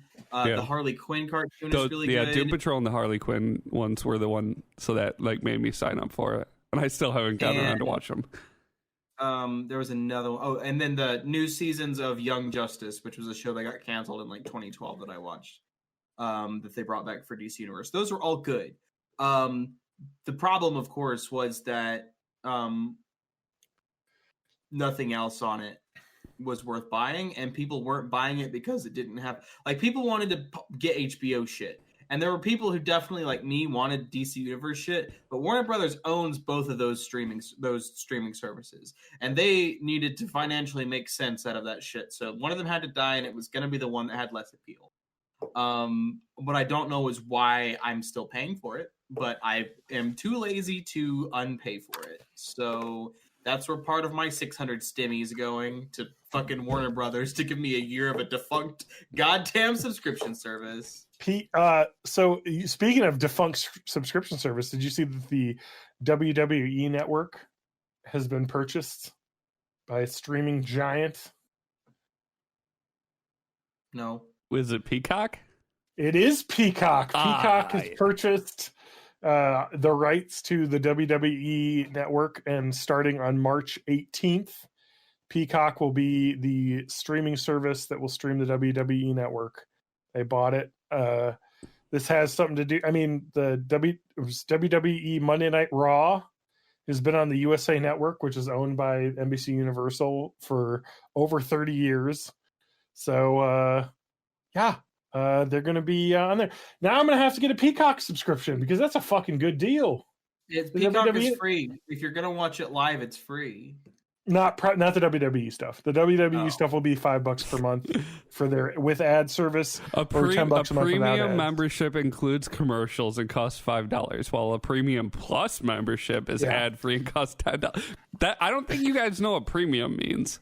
I know it annoys me so much with this shit. But one thing that was actually about Peacock, because I had a 3-month trial from Peacock because I had an Amazon or an Android account. They just gave you like a 3-month free trial, and I ended up paying for fucking a month of Peacock because I forgot to cancel it. But it doesn't matter. But one thing I was complaining about is they didn't have old SNL. They have every season of SNL on there now, so you can watch like all the old ones. They are heavily edited. Like I was looking at some episodes because we watched the last episode with Chris Farley and Adam Sandler in it. I forget who the host was. Oh, it was David Duchovny. But it was 40 minutes, that episode. So they cut a lot of sketches out, and the musical guests are all cut out too, because I'm sure because of the rights with the music. So yeah, it isn't perfect, but like it is kind of fun to like see them do an X-Files intro sketch with David Duchovny where there's a Bigfoot in the studio that just ends up being Chris Farley walking around without a shirt on, which is pretty good as a gag. He was just eating food and dropping it everywhere, which I thought was really funny. I was like, man, remember when SNL was funny? Like watching this and like, oh my God. Like, you know, and that's the one that has the sketch. SNL stock. That was the one that had the sketch where it's the very last sketch, but where they're all just like drunk and at the zoo, and they just keep jumping into the fucking polar bear exhibit, and each person jumps in and explodes blood over everyone. They're like talking, and then it's because I think the joke is they're talking to Norm Macdonald, who's annoying, and like they just like talk to him, and then they're like, all right, well, I'm gonna go jump in that polar bear cage. He's probably eaten enough of my friends, and then they just die. It's like, these are funny. Like, why SNL sucks so bad now compared to that? Like, it's just, hey, we can get Jim Carrey to play the fly on Mike Pence's head. Oh, that the politics stuff was like, there was early on some really funny sketches that they did. And then they like ran it to the fucking ground is what happened. I will say like the second time Alec Baldwin was Trump was when it was fucking tired, which was like the second No, I'm talking about like when Melissa McCarthy was Sean Spicer, you know, and just making fun of him, and you could tell that guy under his fucking skin, which is why it worked. But like, the when problem is we're in like a post parody world. Like, if reality is so crazy, then you can't make comedy out of it. The reason it was funny to make fun of George Bush Sr. is because he was like, he's serious about shit all the time. So Dana Carvey making fun of him is comedy. Yeah. Trump killed that because he's so fucking laughable in general. Yeah. Anyway, so that's my thoughts on WandaVision. Yeah, is that so? What I started off saying about that streaming service bullshit was just that I've watched every episode. It doesn't do any shit where you've had to seen every episode of Agent Carter to understand it. It explains that's the thing I'm worried about. The only thing I will say is that the girl from the first two Thor movies, who was in a lot of stuff back then, who I can't remember her name now. Is it Kat Denning? Oh, Kat Dennings. I think I saw an image of her. I like Kat Dennings. Yes, she's in it. Her character is very good. Her character being like the stronger of the two characters out of Natalie Portman and her, even though she was just a side character. To be fair to Natalie Portman, her character was girlfriend. There was it also seemed like she didn't really want to be there.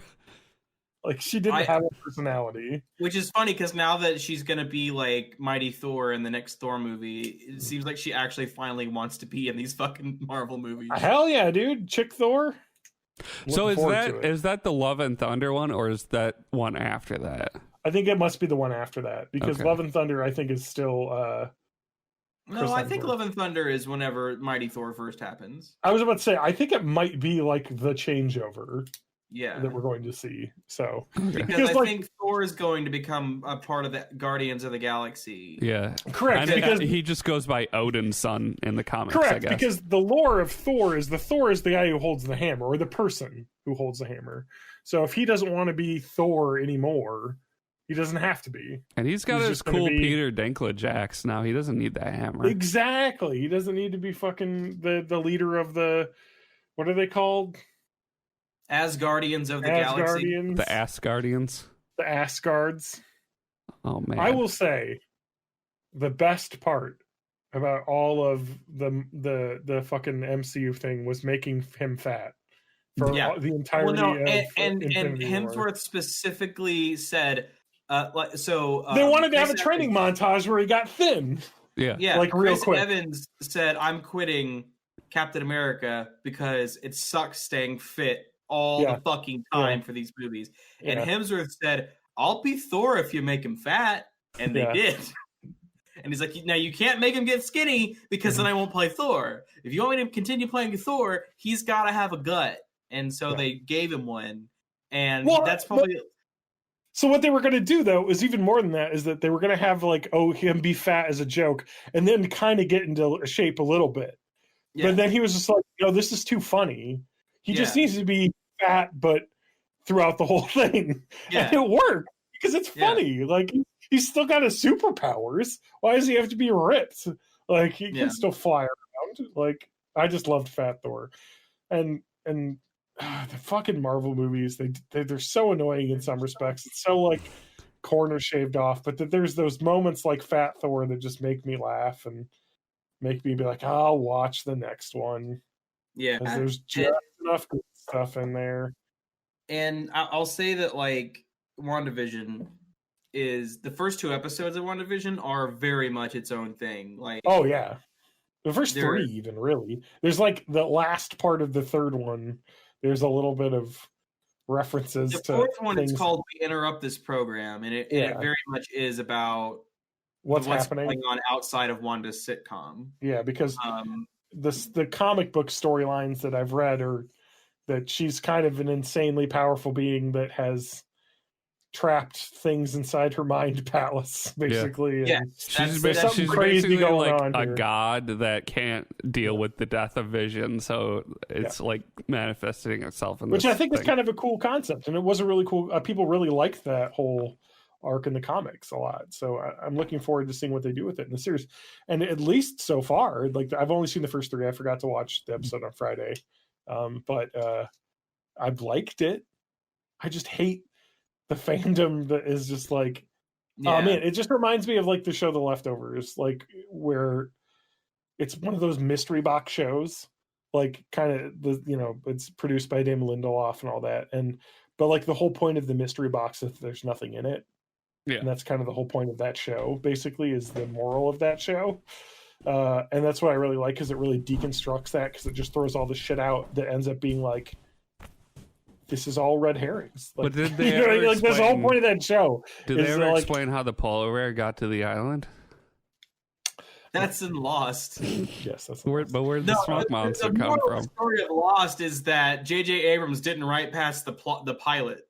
Yeah, that was a good he really pilot, wanted though. it to get picked up and did not give a shit about where it went after that. Yeah. So like, if you Lost look at is that, just an that example of how far you can go on just a really fucking good pilot. Yeah. So that was, you've got J.J. Abrams and you've got Damon Lindelof, and they worked together on Lost. And then J.J. Abrams went off to make terrible Star Wars movies, and Damon Lindelof made The Leftovers and that show with Catherine Hahn called Miss Fletcher or whatever. I think he worked on that, maybe. No, it was the writer of The Leftovers that worked with Damon Lindelof. Don't have to do that. The guy who wrote the book, The Leftovers, wrote the book on that. I don't know. Anyway, Damon Lindelof's the good one. that's the moral of that story. That's the moral of the story. No, out of the 2 of Lost, he's the one that went on to make good things. Whereas, I like JJ's Star Treks, but only because they inject some fun into the Star Trek series, which desperately needs. What if Star Wars or Star Trek was like had some fun in it? Yeah, and like I'll say that Beyond is the only one of the 3 that is really great. I still haven't seen that one. It's really great, and I really should. I know I'd love it. It sucks that Anton Yelkin or Yeltsin, whatever. Boris Yeltsin. Yeah, Boris Yeltsin. Anton Yelkin, I believe. Yeah, the guy who got ran over by his car. Yeah. Oh man, what a terrible way to go! Beyond, and it sucks that we don't have him in a future Star Trek movie. But the difference between what he did to Star Trek and what he did to Star Wars is that Star Wars was already fun, and then he just made it boring, or like predictable, or just badly written. Whereas Star Trek was written by Simon Pegg, and then JJ's like work on it was to direct it and like make it a fun experience to watch. To add all them lens flares. Yes. And then in Star Wars, it was like JJ wrote it, and he sucks at writing. He just really does. Well, like Star Trek Beyond was good because it was written by Simon Pegg and directed not by J.J. Abrams, but Justin Lin, who directed Fast and Furious and Fast and Furious Tokyo Drift. So a guy who directs fun action movies, and a Simon Pegg who is a very smart, nerdy writer. So you have a really good Star Trek fan writing a story that's an action story that you have a great action director. So it's going to be good. Whereas Star Trek Into Darkness was written by 4 people, including Damon Lindelof, but directed by J.J. Abrams, so it sucked ass. I will say that Into Darkness, it was Star Trek Into Darkness doesn't suck. What sucks is they said this isn't Khan, and then it was Khan the entire time. Like, so that's the thing. Ewan has never seen, or at least had never seen, Wrath of Khan. Oh my god, it's so good. I watched it again recently. I'll say that Wrath of Khan is overrated and the motion picture is underrated. No, the motion picture sucks so much dick. It's I can't even talk to you about this. Good. It's like this shitty kind of sucks. There's like 40 minutes of shots of the outside of the ship in that movie. Oh, it's so too much. Yeah, boring. They were just like, we're on the big screen now, bitches. Look at this shit. Yeah, literally what it is. Like eat an edible and watch the motion picture. That's true, I suppose. Yeah. But anyway, Ewan had never seen Con and was like, "No, Into Darkness was really good. I liked it." And I'm like, I can see why you'd think that, but as someone who's seen Con, I'm just like, oh, okay, so it's now Kirk on the other side of the reactor, and that was the big. That makes it not Wrath of Khan because we've just swapped what side they're on at that, and we've made Benedict Cumberbatch Khan and whitewashed that character originally not played by a white person. Got it. Well, because Benedict Cumberbatch is good evil guy. He's the only guy who can play a bad guy. Yeah, it's like what. I don't know. Anyway, I liked Star Trek Into Darkness too. People like to really hate on it. I figure it's probably not a good sign that I don't remember if I've seen Star Trek Beyond or not. Star Trek Beyond was the one who had the girl with the face paint and then the holographic motorcycle guys jumping around. Nope, not ringing a bell. Beastie Boys in a attack on. It was the same Beastie Boys song from the beginning of the first Star Trek J.J. Abrams movie. Well, maybe I'll watch that tonight because it's on Hulu. It's a good watch for sure. You guys know what else is a good watch? Korra. 4 episodes of season 3 of The Legend of Korra. I just want to with just one final thing at Con before we get to Korra, because I just read this on the fucking Star Trek Into Darkness thing. The film was criticized for a scene with actress Alice Eve's character, Carol Marcus, in her underwear, which was called wholly unnecessary and gratuitous by, I guess, the Daily Geek. Screenwriter and producer Damon Lindelof apologized to Twitter on the scene. I take responsibility and will be more mindful in the future. On Conan, Abrams addressed the matter by debuting a deleted scene of actor Benedict Cumberbatch character Khan taking a shower. Okay. I guess that makes up for it. Eve addressed well, but we're racist against the whites too. Yeah, no, but actress Alice Eve addressed the underwear controversy at a Star Trek convention, saying, "I didn't know it was that much of a ruckus. I certainly didn't feel exploited." Who's making this argument? She was just like, "It's people like this is why I hate nerd fandom because people like to argue over the dumbest shit that nobody cares about." But who cares? Yeah. I think they shouldn't have even responded to that. It was a dumb scene. Well, this is back when when companies didn't realize you could just ignore Twitter outrage. Yeah, don't listen to people on Twitter. Just the internet's your not shit real out. Life. Don't react about it because the number one thing is when people are like, "Boy, that's exploiting women," and then the person who did it was like, "I was fine." What are you arguing about? No, at this point. No, John. Oh my God! Stop arguing about nothing. Because argue about the fact that they made Khan white. That's what I'd argue about. That's insane. Sorry, I'm yelling a lot. But anyway, Owens gave me permission. Okay, fair enough. It's just I just hate the nerd culture of we have to comment on every single tiny thing that a director does, and it's Jews, guys, don't listen to any of these people. There's a reason why fucking Rose Tico wasn't in the third fucking Star Wars movie, because everyone on the internet hated her. And then J.J. Abrams was like, well, yeah. So I think the first example I could think of people thinking they had to listen to fucking people on That's why J.J. Abrams sucks, is because he listens to people on the internet. When he does stuff. I would argue that for The Force Awakens, he did exactly what needed to be done for Star Wars. I needed to be a safe movie for everyone to accept it. That's where you start. That's a safe, but you can't go back to that story of the. But you can't that's the jumping off point. It's fine. I thought it was fine, But you know what else is fine? The first 4 episodes of season 3 of The Legend of Korra. Yes, Korra time.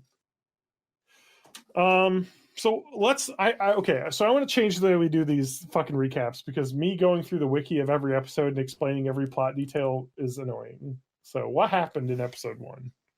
There was a city Republic City, I think it's Okay, called. I guess we need something to go off of. 2 weeks. 2 weeks after harmonic convergence. Yeah.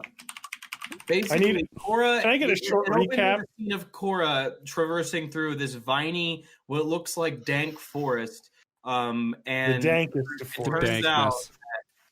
It turns out that it's actually Republic City, and that the spirits are not jiving with the people who are living in Republic City. All right. I got short descriptions of the episode, so we don't have to go through the whole thing. Oh, Studio Mirror. God damn, the animation in Korra is so good. Anyway, so yeah, Republic City is now covered in vines, and she can't remove them. And also now people are airbending, which is crazy. Yeah. Boomy, we're introduced to that because Boomy pissed off Boomy Jr. by like making him a sweater that sucked. Yeah. And then was like, no, come back. I just will you please wear the sweater? The sweater looked way too small for Boomy Jr. And then he climbs out on a branch and falls off, airbends to save himself, except for that he does it poorly and then still falls onto his face. Yeah. But I guess, and then they find reports of other airbenders and shit in town, like just like these are like normal people all of a sudden given like a superpower basically, and it's fucking shit up. Yeah, because they're like, what's going on? And so they're like fucking Tenzin and is like, we got to get all these people together and fucking start a new air nomad nation now, because like harmonic convergence opened fucking airbending back up to the world. Looks like airbending's back on the menu. And then at the end of the episode, we get like fucking dangerous criminals here, voiced by Henry Rollins, which is pretty fun. Was like being kept in this remote prison, but he suddenly is able to airbend, and that's how he escapes the prison. It was meant for him to not. So they go to the Earth Nation, I guess, in the second episode. I don't remember why they go there first. They go there because there have been reports of airbenders in Ba Sing Se. There are no airbenders in Ba Sing Se. They actually use that line. So when they go to so what do you think's going to happen when they go to Ba Sing Se? Is there going to be some kind of crazy government like cover-up plot where they are attacked by the corrupt leader and a bunch of their minions? Because I didn't see that one coming. Because on the way to Ba Sing Se, they stop at a bunch of places, including taking in Kai. Taking in Kai, little. It's true. They actually asshole so kid. Episode 2, they're traveling the Earth Kingdom, but they don't get to Ba Sing Se until 3. They're just like, they're finding like airbenders, and they're like, Tenzin's like, oh, you want to join me? Stop eating meat, shave your head, put some tattoos all over your body. Yeah, you want to do that? And everyone's like, get the fuck out of here. Leave your family. For some reason, Tenzin thinks. Yeah, for some reason, Tenzin thinks that because they're airbenders now, they're just going to completely abandon their culture and like their whole life up to this point. Yeah, so that wasn't working, but they were able to recruit Kai, who was like a thief, and he was basically just trying to get away from the authorities anyway. Yeah, big Juan energy in him. After 2 full seasons of adults or almost adult-aged people, we finally have another 10-year-old romance to be in front of our eyes. So then we also see Zahir liberate Gazan. I don't know how to pronounce him. The Earthbender bad guy. The Lava Bender. And then Ming-Hua, who's voiced by Grey Delisle. So you were worried about not having Azula voice. You get one in the armless waterbender. Okay. Yeah. I thought that I love the way their prisons are like fucking designed too. Yeah. So like they're all like built. You're the waterbender, so you're in the middle of a volcano. Yeah. But then I forget, like I think she's escaped because he throws some water to her and she's able to get out. I didn't quite understand that though, because if they're in a volcano and she uses the arms to swing around, wouldn't like the arms touching the volcano parts of the metal just immediately evaporate the water? Look, also they would have had to feed her water at some point, and she could have just piss bended her way out. Okay, we've gone over before. Earthbenders could have shit-bended. Yeah. Always the way I out. wonder if that, like, if you're an earthbender, if No, you because shit Earthbender- and you have to wait for like the bacteria to break it down to a certain point before it becomes earth. It's like, oh, we're there. Because I felt the Earthbender in click. this one is a lava bender, so they would have had to fed him some like mango habanero wings so that he could shit lava before he could earthbender. So anyway, they're escaping, and then you see Zuko meet up with what's his name? Tone Roke? Yeah, Tonrock. Funky Comb with Dana. Tonrock, because they've learned of the escaping of the prisoners, and they go to the North Pole where the last member of Zahir's band of like bad guys has been kept. So and it turns out all these people are in prison originally for like attempting to kidnap Korra when she was a kid. Exactly. We learned that in a later episode. In the 4th episode, actually, we get to that where they finally explain to Korra what the fuck's going on. But yeah, the 3rd episode's like Ba Sing Se, hey, guess what? The leader is a shithole person.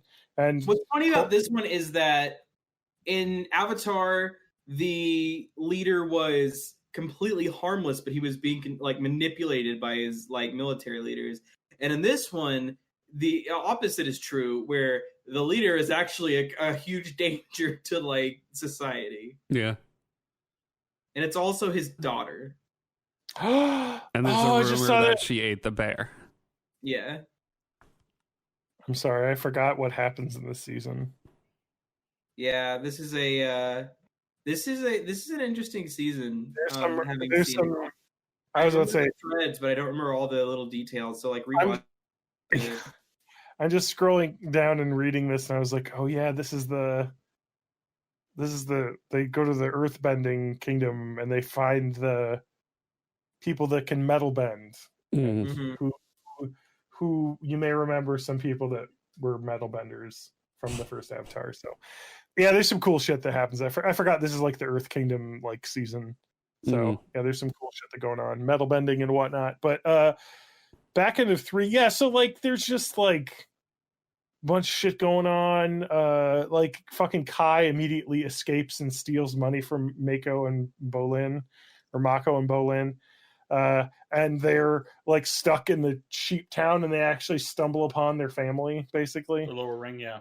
Yeah, their like grandmother, who they were joking about, like when they were leaving to go to Ba Sing Se. What if I find Gran?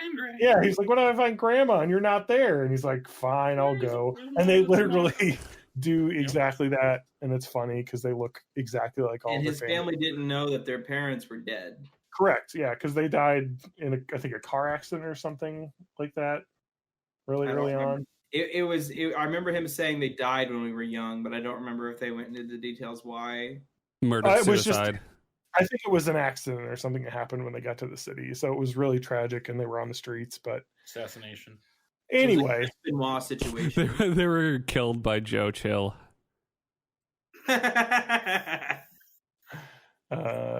So they're meeting their friends.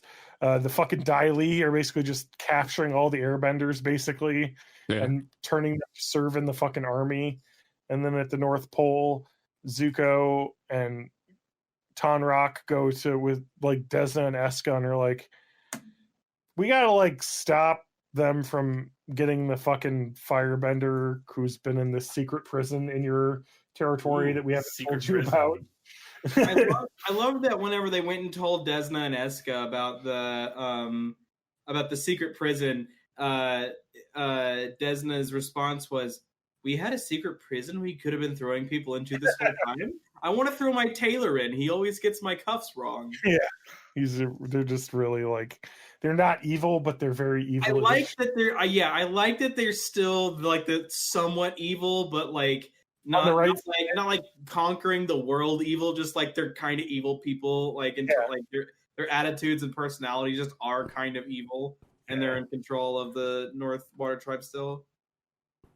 So the first thing that immediately happens in chapter 4 is, of course, Zahir free. What's her name? Pali? P''Li. Tall, Sparky Boom, tall lady. Yeah, she's a Sparky Boom Boom lady who can do the Holly? combustion firebending. Holy, yeah. Anyway, so that's bad. I remember where her story goes.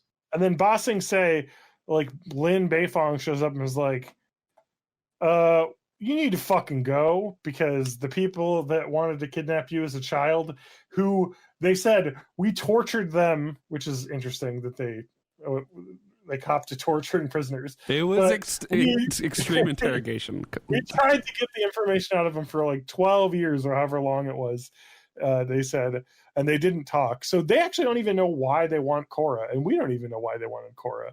But they're like, no, we got to actually like get these fucking airbenders out of this fucking Dai Li prison beforehand, and fucking what's her name? Astral projection girl. Susie Q. Jinora? Shit. Jinora uses the power of her young preteen horniness to locate Kai. Well, it's literally exactly how it's explained. They're like, well, you have a connection with Kai. And then Tim's like, what do you mean a connection? Yeah. Anyway. They're gonna fuck when they become of age. My spiritual wits are tingling this direction. Yeah. So she finds where he's hidden, and they do like a little escape thing, and there's actually some really fucking awesome battles. That's Studio Mirror's fucking fight animation's so fucking good. Like, they're just like them airbending, escaping from the fucking Dai Li, just it's so awesome. Huge fan. And they escape. Oh, fuck. That's where we're left. So I guess there's a final thing where Tenzin, where they land when they've gotten away, and is like, all right, who wants to join me and restart the Air Nation? Or if you don't want to do that, we'll find a safe place for you to go live, where you don't have to be taken advantage of. And everyone's like, fuck yeah, let's start the fucking air village, because, they, rather than throwing all the shit on them at first, he was just like, how about we just like make you free? Like, let's talk about how air people are free first, and then we'll talk about not eating animals later. Which is a weird thing, by the way. Why do they have to be vegan? Because they're Buddhists. They're Tibetans. Yeah. Gotta be light. Have to control the air. Oh, now I remember the entire plot of this season and why those people exist. I'm reading through the thing now. I'm like, oh yeah. There's some really cool shit that's going to happen. Yeah. The story gets real complicated this season. Yeah. Spanky, did you watch Cobra Kai season 3 yet? Yes. I still think 2 is better, but 3 was good. I think season 1 of that show is really good. Season 2 is very confusing about who's a good guy and who's a bad guy. That's the point. Season 3 continues that trend and wraps up and finally gives you a who's the bad guy, who's aligned with who, right at the end before anything happens. Like, because all the only thing Cobra Kai season 3 did was fix the thing I didn't like about season 2, but give me no actual like climax. Yep. And now I remember season 4. I'm looking at season 4. There's the time jump, and I'm just to hit here. One of the things says in the mech's control room, and now I remember why Spanky liked this season so much. Season 4. Yeah. There's some fucking mech action again later in the show. So yes. Anyway, the show's very good. Oh, and the ending is really good too. Yeah, play us off. I know it's early. Do. Hey, there it is. Read the comics. The website's bornintheeighties.net. You can find previous episodes there. You got John_Danger, the Hell website, twitter.com. Got Matt, got his stuff at matthackmusic.com. I'm TJ, whatever the fuck I am. Spanky works, fucking whatever. Sorry. Cottonwars.com. TJ wants to go to bed. He's a tired boy. No, I was sleeping for a little bit when you guys were talking about Star Trek Into Darkness. Alright, goodbye everyone. Bye. Oh, now I'm gonna have to. After this, I'm gonna have to read the fucking Korra comics, I guess.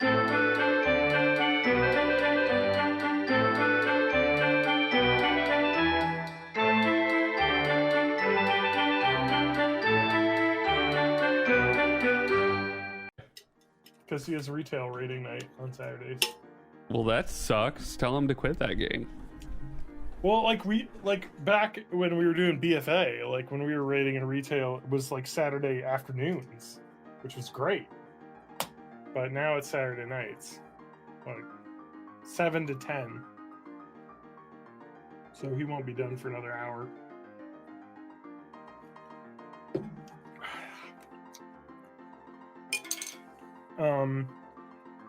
Just let me know when you're on Twitch and I'll give it a listen. I'm on Just Twitch. get started. No, you're not. Yeah, I am.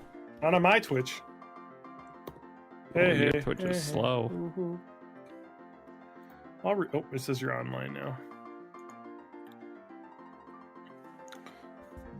You guys miss Donald Trump? What a No. great leader. I'm bypassing Snapchat because it's just like tanking my frame rate too much for some reason. It is. It's pretty bad. I mean, how's my frame rate? Am I coming through good? I look fine. Yeah, it on my looks end. fine. Okay. Hey, hey. Oh, Welcome back, Mansuro. welcome, Donald Trump. Nice to see you. Donald J. Trump. Just singing Schmo Yoho songify this. About your favorite glorious leader. Former glorious leader. I only know the old Schmo Yoho stuff. Accent on the yo. Oh, Schmo Yoho! Alright, are we ready? Yeah, might as well be. Ooh, something popped up on the screen. Those my browser windows. It's your 3-month sub-anniversary? What? I don't know what your... Oh, 4 months, sorry. It's only my 2-month. I didn't Nice. Share it. Take that, Matt. I will. I'll take your $2 or whatever. share it. $2.50. 250. I'm gonna need about All right. $2.50. Are you ready to start? Let's Episode start. 422? 422, blaze it.